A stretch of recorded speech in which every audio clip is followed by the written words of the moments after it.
Greetings and welcome. I'm Rebecca Carner, Biofield tuner.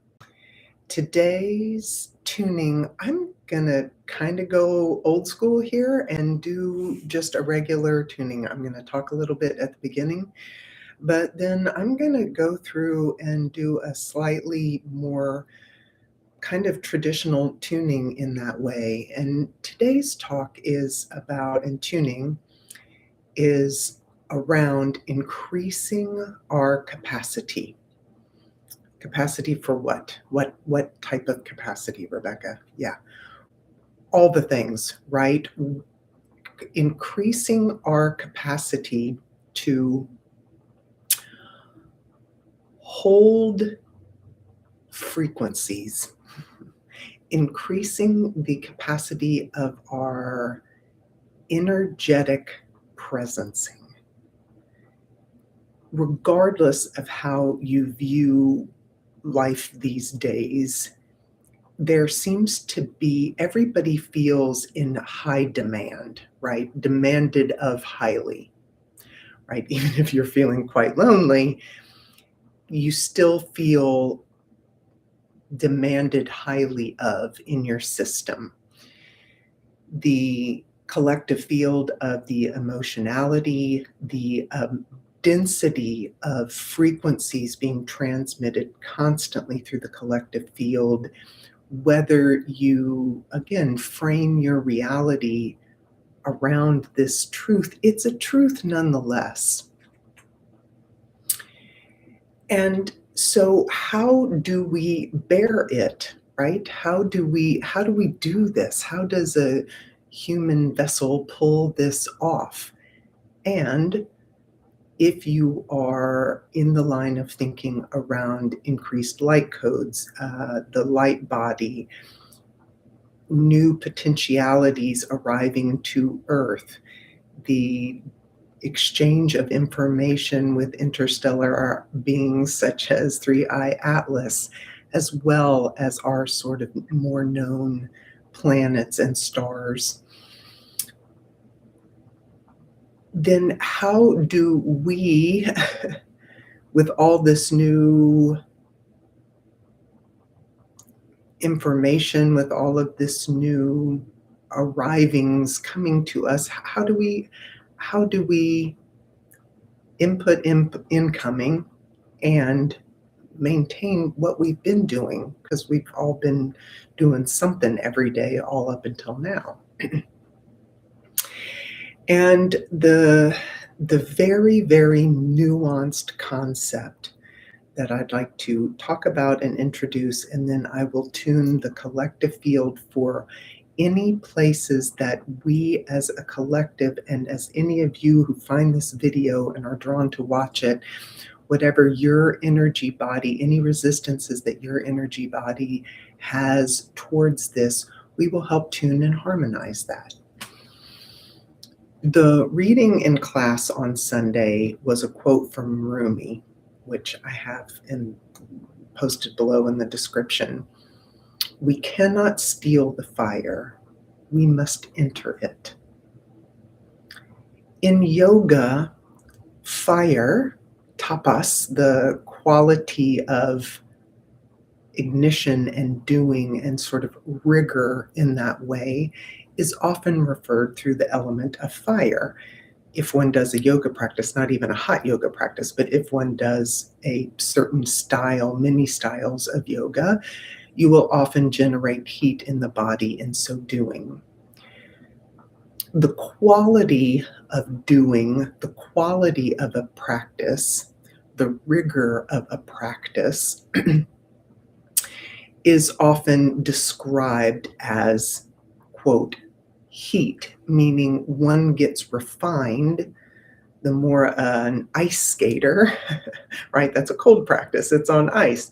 But the more an ice skater practices with more rigor, then the better they become, right? One is honed in that crucible of a frequent practice. Interestingly enough, the majority of people who come and have private sessions with me, and the majority of people that I talk to, report almost too much effort. Sometimes the practice, I am currently in a 21-day community collective around practices in gentleness, right? So sometimes the rigor that we need to apply to ourselves is actually an act of softening, of ameliorating, right? Of going gentle, of sort of rounding off an edge, not driving harder in that way. Often in yoga and in other practices, it's referred to elements of, quote, self-discipline, right? So I looked up the etymology of discipline. And first of all, it's from the root disco, which means to learn. Yeah, it does. That's right, friends. Disco means to learn. Ooh, ooh. Because the quickest way to learn joy is disco in my book anyway. Okay, so now in all seriousness, truly, the etymology of the word discipline is to learn.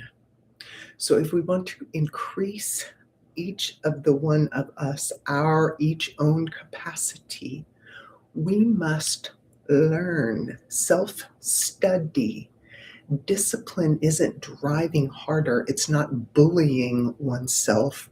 It is learning the appropriate application that one needs for self on any given day to hone towards the priority, towards the energetic presence that you so desire.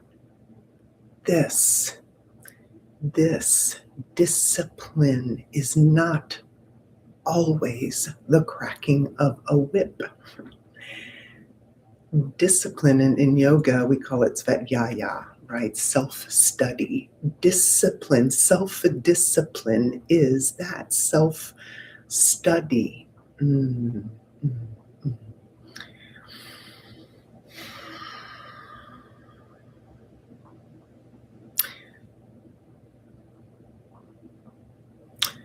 Yeah, I mean, it's interesting. In like two of my most recent private sessions, both of the clients actually needed to go gentler on themselves rather than go harder. This super yang, super go get 'em tiger Western culture that we've all become indoctrinated in and are swimming in that way atmospherically is really go big or go home. And there's always this driving element behind it all. But discipline does not equal drive. Discipline means study, deepening understanding. And so much discipline comes, in fact, from slowing down, from pausing, and only self-discipline can only come from the inside. Now, the way that we increase our capacity, let's go back to the Rumi quote, is that self-study, we can only do that ourselves, right? We can watch the fruits of someone's self-study on them. We might be inspired by it. We might be impressed by it. But we can't take their wisdom. We can't take their growth in capacity. We can't steal their embodied cultivation. We can, at best, if we're looking, we can regard someone else's result But to have that for ourselves, one must do that. You cannot steal the fire. One must enter it.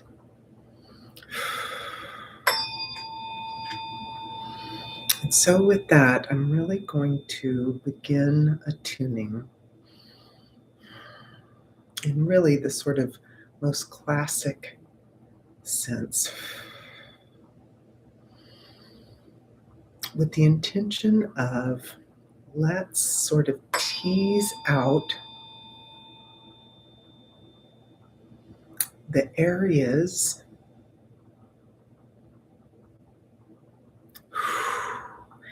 that we need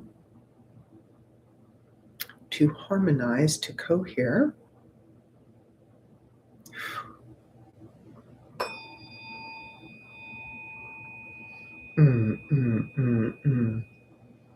So as to have more calm and more relaxation in our system, and thus sort of opening the aperture and thus increasing our capacity, right? A relaxed system is a more effective system.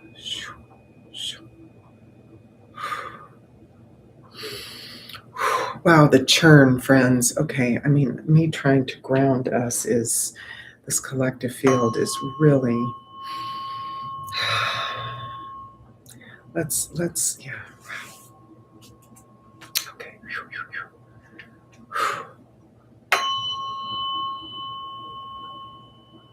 Mm.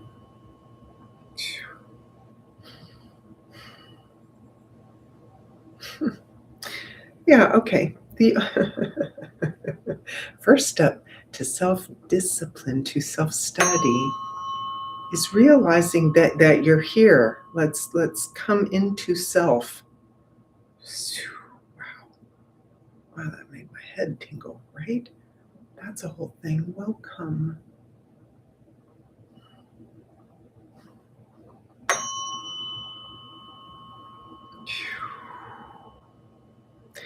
You know, this is not Mickey Mouse. I am not being condescending or too simplistic when I say, if the biggest noticing that you can do for yourself is to realize that you're here having an embodied experience, if you've gotten so out there, if you've gotten so tracking of stories, noticing of new data points that are being flung around. Not that they're not meaningful. I am not making light of what a lot of that information is referencing. That is not the point. But if you are not directly involved, and if you have lost orientation to how your nervous system is doing,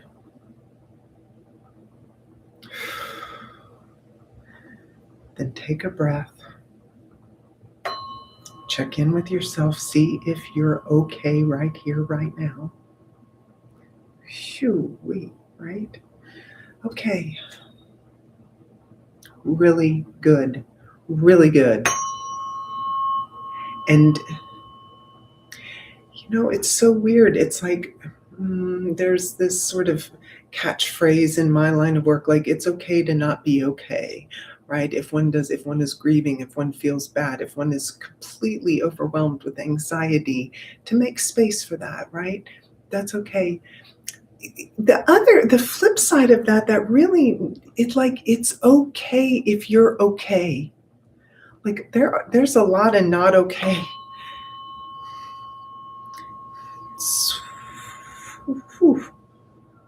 There's a lot of not okay out there, right? True that, friends. But if in this moment you are okay, please be okay. Please be okay.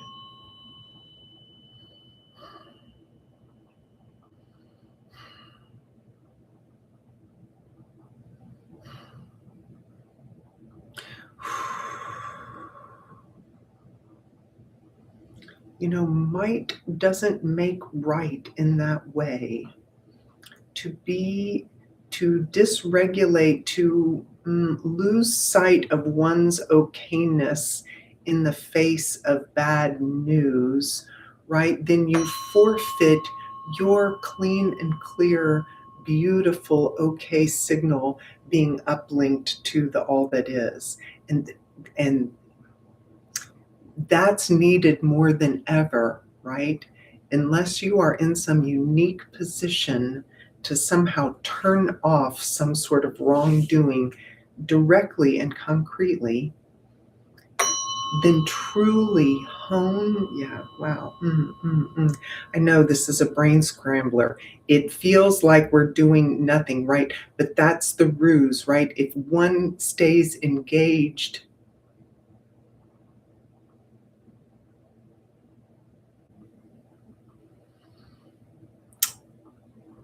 then one is giving one's energy to that.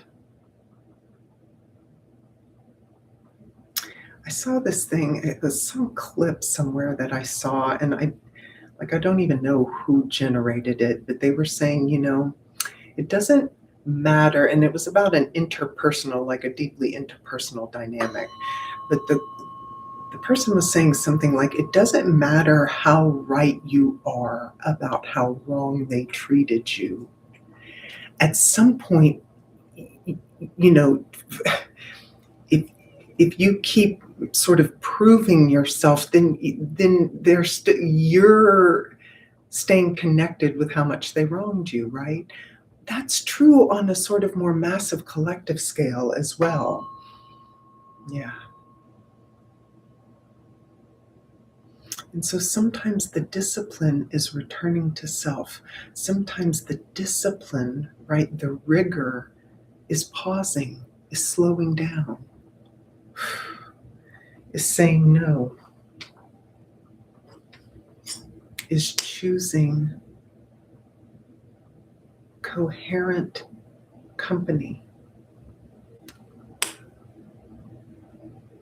whether that's a dog or a tree or a rock,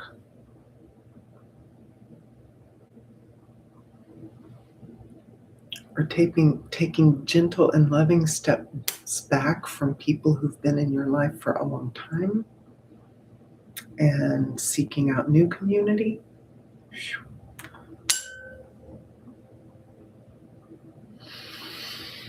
Okay. And let's breathe.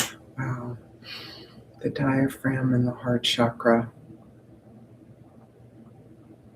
Right?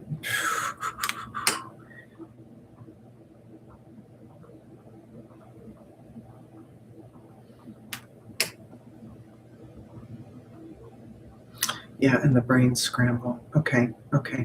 So the two zones that we're gonna touch on are the heart chakra. And you guys, I mean, interestingly enough, it's not lack of love.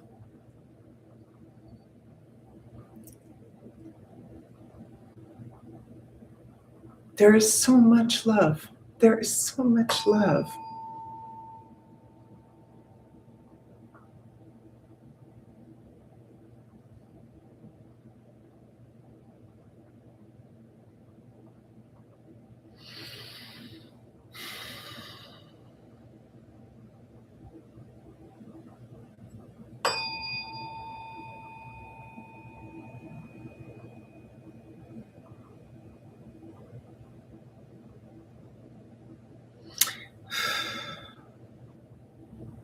There's so much grief, the outrage. It's all legitimate, right?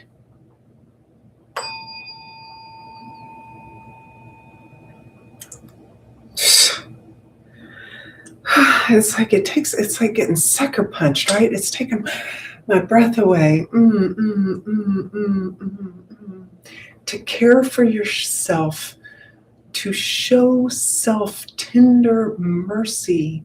You know, the Brits have an expression that charity starts at home, right? We have to be kind to ourselves, but there's this upside down thought that if I'm okay while things are not for everyone, then I'm a baddie. Then that makes me a baddie. And that's just, it's not true. It's not true.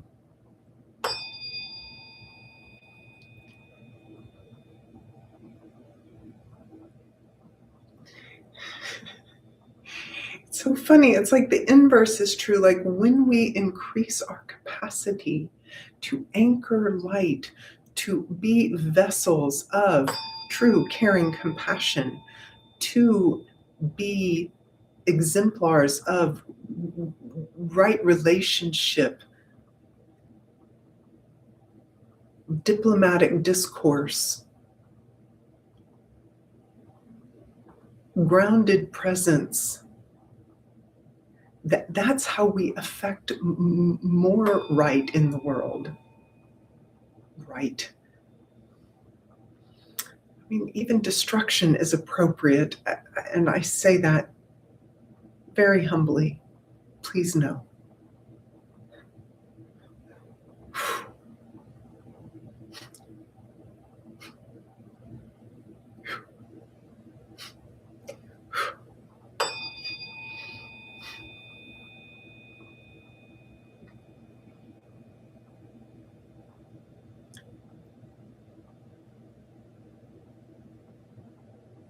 When we stoke our inner fire, when we create more capacity,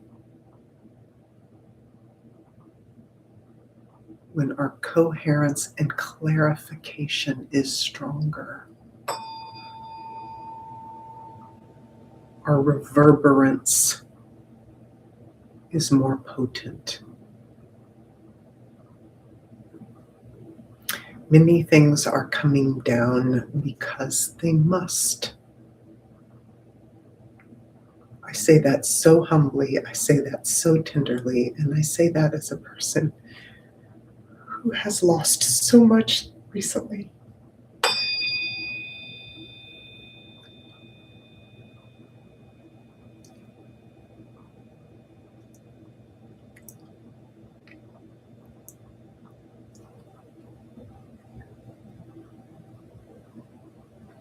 And as Pam Gregory says, it's all right on time. It's exactly right. It's an honor and a privilege to be here.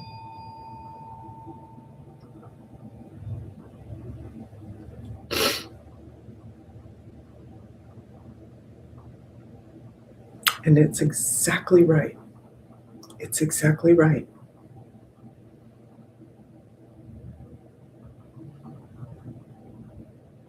And let me be clear and present as best I can for, because it is in that way, in that nested living system, right? That is how, in my sphere of agency, I have my strongest co-creative capacity.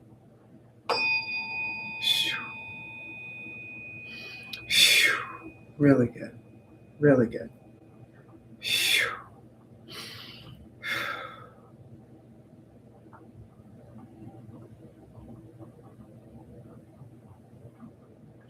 I have been sitting in a lot of grief with several community members, but one in particular I have sat with truly in her grief for just hours and hours and hours. And she remarked on one of the more recent hours, how powerful it had been to have me just let her cry and be upset. And she said, I always wanted people to feel better or to help them shift their grief or, something like that. But she's like, I don't, I haven't wanted you to fix me. And it's been so powerful for you to just hear where I am.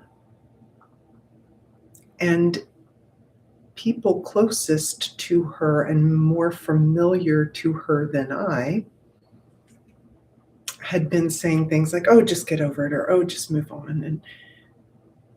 And in sort of denying her expression of grief and shock, it was stunting its progression and ultimate regression away from her system. And while she is still in it, she's had moments of reprieve after just spending some time being with her in it.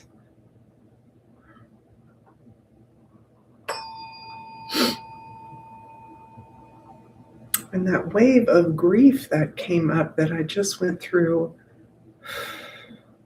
for those who are following along or for those who have any experience with biofield tuning, I'm in the left side of the heart chakra is what I'm tuning right now. And so much of our grief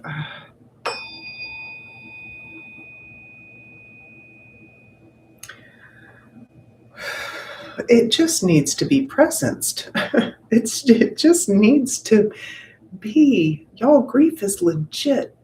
Man, James Hollis does such a beautiful job. If there is no grief, then there was no investment of energy and love. And that's true.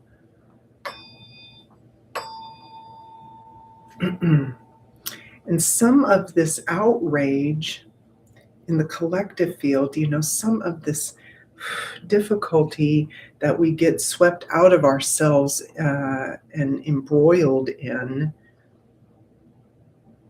is unprocessed grief because of different frequencies that are akin to these broader publicly made stories, right? Yeah. Whoo, dog, right. Hot dog. That's a thing.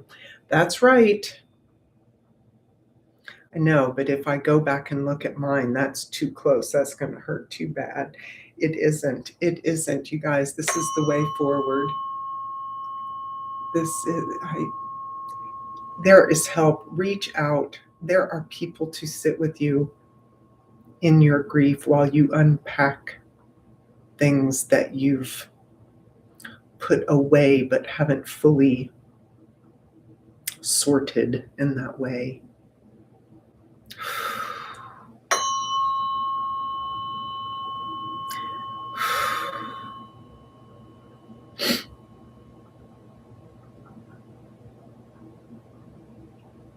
And if generalized outrage, for those of you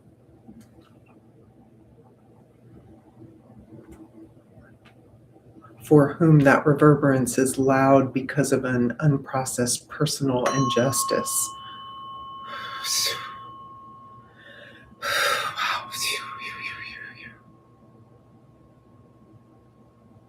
Gabor Mate does a beautiful job of defining trauma, not as any particular event, but it's the way that you get separated from yourself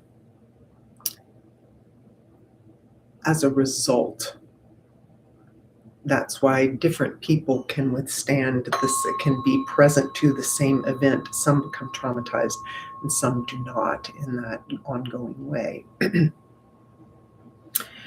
But it's interesting because if your generalized outrage is a reflection of an unprocessed personal affront, impact, trauma in that way, then it's like you're losing yourself 2 times over to that same frequency. Come back to self. Only you can do that. Only you can do that. There are people to help. I can help other people can help. Can't pay for trained professional? Ask for scholarship. There is free help. There is free community around this. Please don't add insult to injury in that way. You can love self. Your compassion, if your compassion doesn't include yourself, then it is incomplete.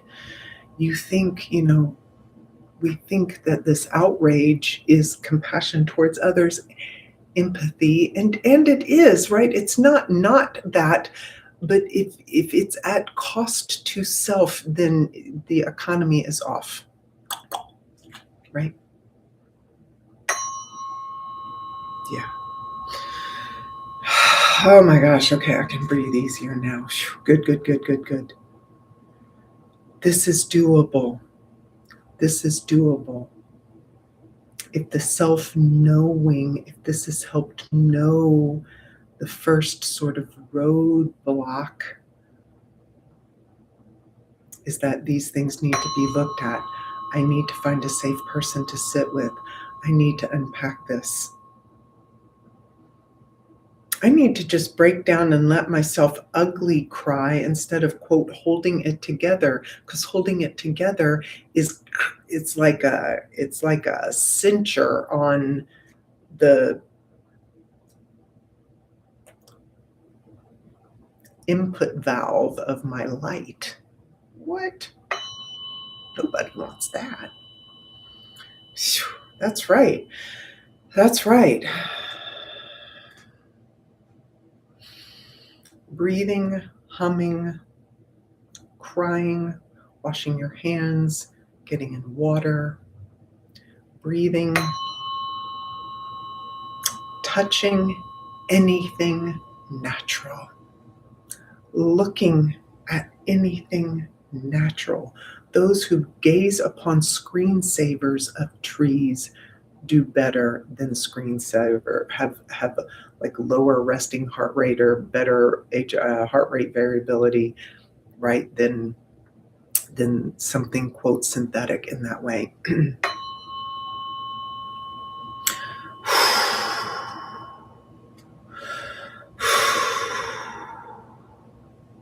Recordings of babbling brooks, if you don't happen to live by a twee little babbling brook, if you are not amongst the hobbits of the Shire, get a recording of it. That works. Central nervous system relaxes, capacity expands.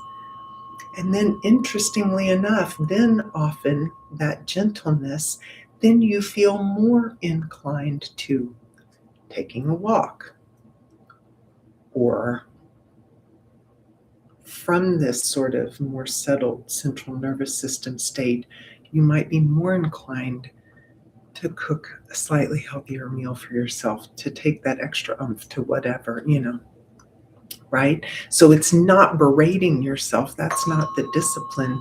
It's by being gentle, and then the capacity to care for self. And then by extension, because we're all interconnected, if you're caring for self, everybody just got better.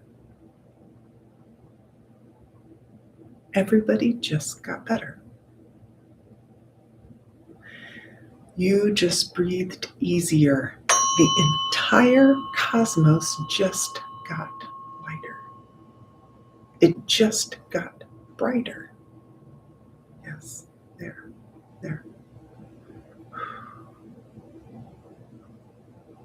Okay.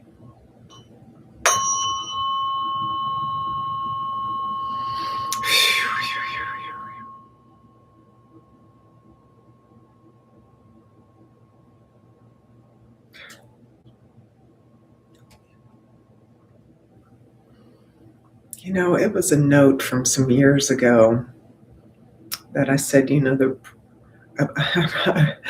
wrote it because I was getting really annoyed because it was at the advent of when predictive texting, that sort of function came. I don't know, whenever that came around, right? One day after some sort of update, you go to text on your phone and it starts putting in words for you.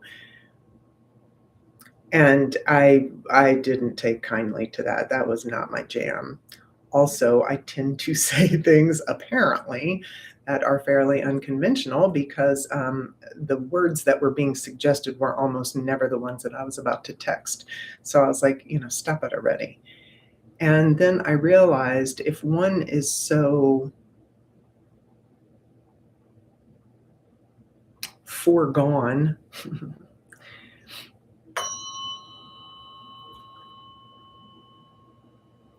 that if one's life conversations and connections are such foregone conclusions that predictive text really hit it, that that's not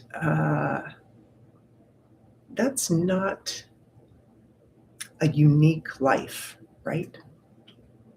That's like a factory cookie cutter stamping out.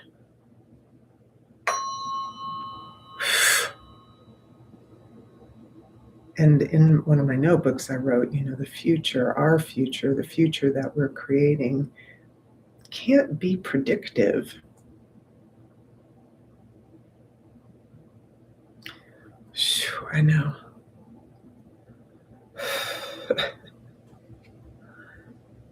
Oh my God, you guys, the rub, that like split my brain a little bit. I know, right? Like, clearly I'm going to curse. So, whatever, forewarned is fair warned. Like, nobody wants any more of this shit, right? Okay. Like, for reals, like, enough with this shit. It hadn't been feeling good for anybody. Here's the jig, friends. Even the knuckleheads on top, they don't feel good inside either. They don't.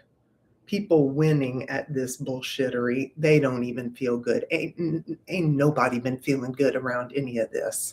So, okay, thank God, let's make it not predictive, except when we're so taxed, when we're so overwrought and tired and fatigued and overfunctioning and sort of toppled over in front of ourselves. The uncertainty, the resilience, and the responsibility that it takes to maneuver in a not predictable space is too big an ask, right? So wow, right here. So this is what we're doing, right? This is what we're tuning into. That's right. That's right.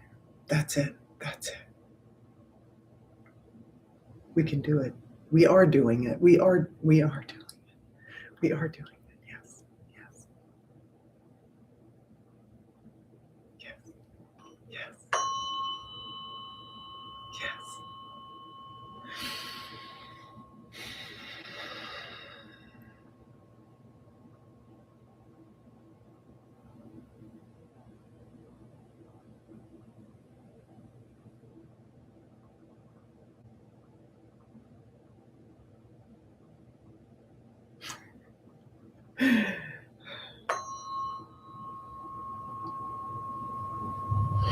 I watched I watched a video of people doing double dutch jump rope on the street, and people were just walking up and just jumping in and doing it. And it's like the switching gears, right, from this other sort of format to this new format. It's like getting ready to jump into the double dutch, and it's like you think, oh, how I'm going to get slapped in the face. Like, how am I going to do that? But then once people get in, they just they move smooth. So good. And it's like once you're in, you're good. But the changing of the gears, right? From going on the sidewalk to jumping into that's a differential. We're in this differential. You guys, 2026, the year of the fire horse. This is the differential, and everybody's got to step through. You can't watch somebody else jump into the double dutch and think, oh, well, I'm in. No, no. Cannot steal fire. You must enter it. It is this differential, the fire, the refinement, so as to increase capacity.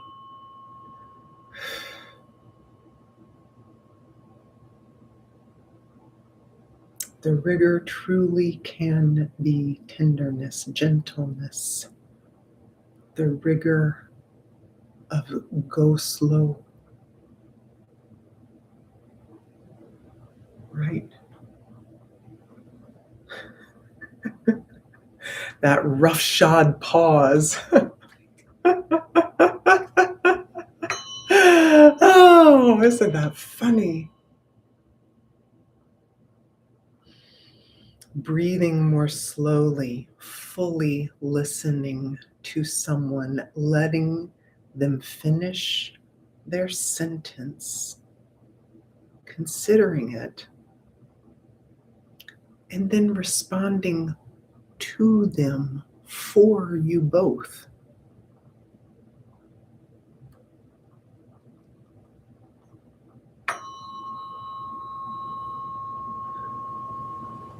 That has become the Herculean feat.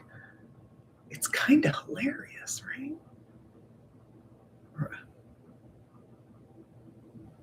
It's amazing. It is amazing. Okay.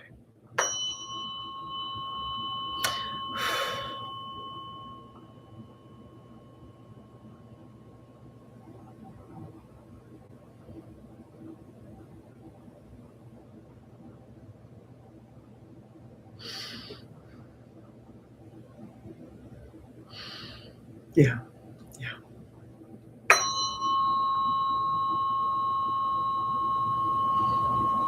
You know, the future isn't predictive, and we really can't see what's coming. But the more frequently lately that I have said to another, I see you, I hear you, I hear your pain, I hear your confusion, I hear your overwhelm, I hear your grief, I see you, I see what you've been doing all these years. I'm listening to your recounted history, and I see what all you've done. I'm here witnessing you. The more I have said that to others, the more I have felt seen and held. So it's like we may not be able to see the future. How could we? But we can know that the future is built because we are seen, right? And then that's how we build the unforeseeable, the unknowable, the non predictive, co creative, new. My father has beef when when when products would be like new and improved, and he's like, no, it's either new or it's old and improved upon. You can't be new and improved, right? You're and so right, if we need a new future that is different, we can't know what's unfolding fully yet, but we can know the elements in the unfoldment. Is that it's interconnectedness. It's that we will be seen and honored, and we will see and honor others. We will be considered all. In a fire ceremony I had recently, one of the things that I released was my attachment to everything that hadn't been built with me in mind.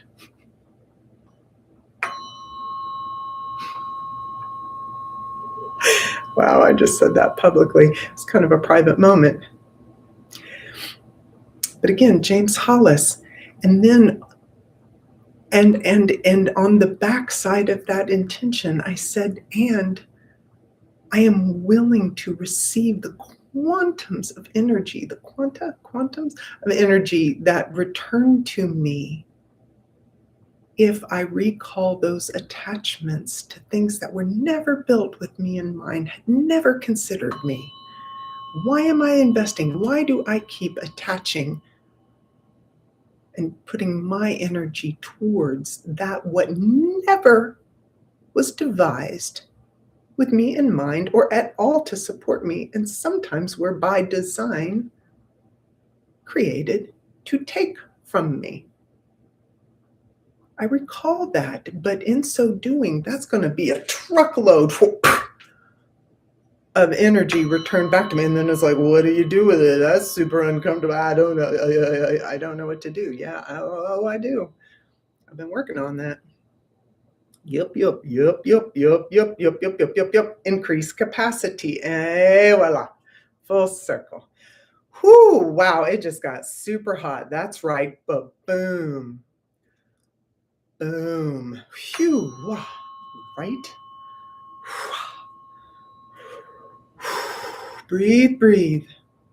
Kind of scary and kind of exhilarating like that. Owen Wilson. What is that in the Royal Tenenbaums? I'm kind of terrified, but I'm kind of excited too. It's like, yep, yep, yep, yep, yep.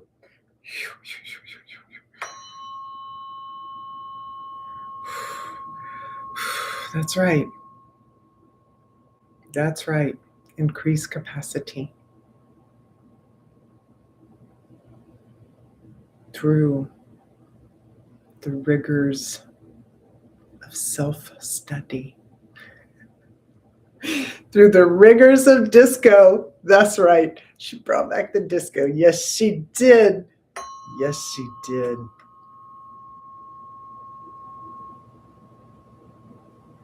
So, I'm of the vintage where I was around for disco the first time around. And then my sister once said, Rebecca, you loved disco even before it came back. That's right, friends, because disco's always been a good idea. Oh, and it means to learn. Yes, it does.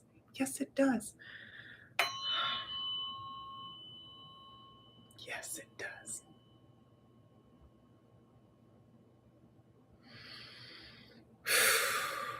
Right on. All right, let's drop this. Let's drop this into ground. Let's land this.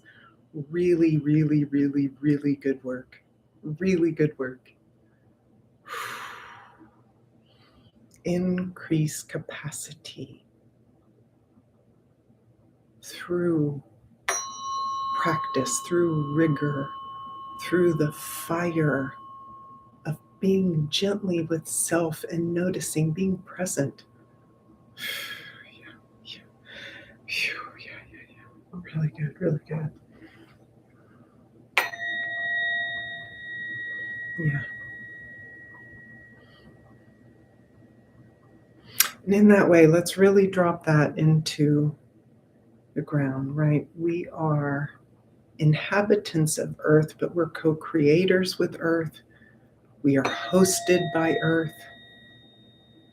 We are commingling and co dancing with Earth in all of her mighty expression right now. Right? Space weather's been intense. Just like weather, just like our global weather, right? Just like our internal emotional weather. What?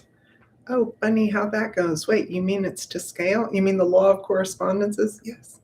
Yes, I do.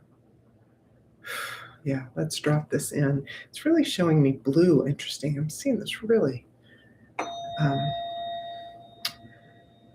For whatever this worth, what's wanting to come is for this to help connect to the cobalt layer.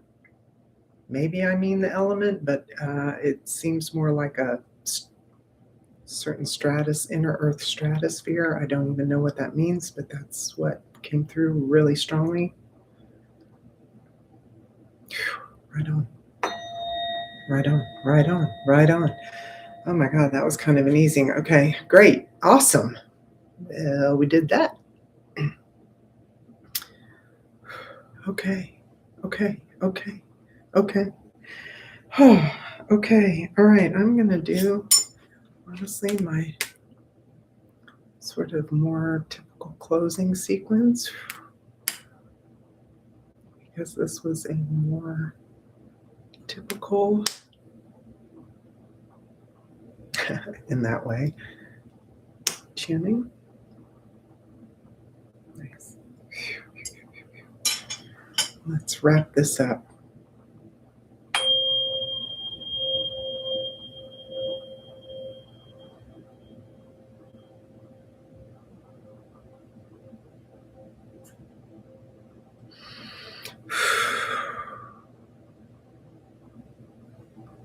All right, you guys. This was the longest video I've made in a while, and that was sort of by design because part of the rigor, right? Part of the tapas, part of the fire is long form. Like we need time. We need to be with each other, and we need to retrain our systems, right? We need to reclaim our systems. Refinement takes time. So we did this in 50 minutes. RebeccaCarner.com. Please reach out if you want to connect for any reason. I do privates, I do private events, I do any number of things. I can do distance tuning. You do not have to be in my area to work with me. Please find the support that you need. Reach out and keep looking for community. You will find it. You will find it. You can find it. We are here. It is so much love, in love. In love and service to you all. Until the next time, thanks for being here.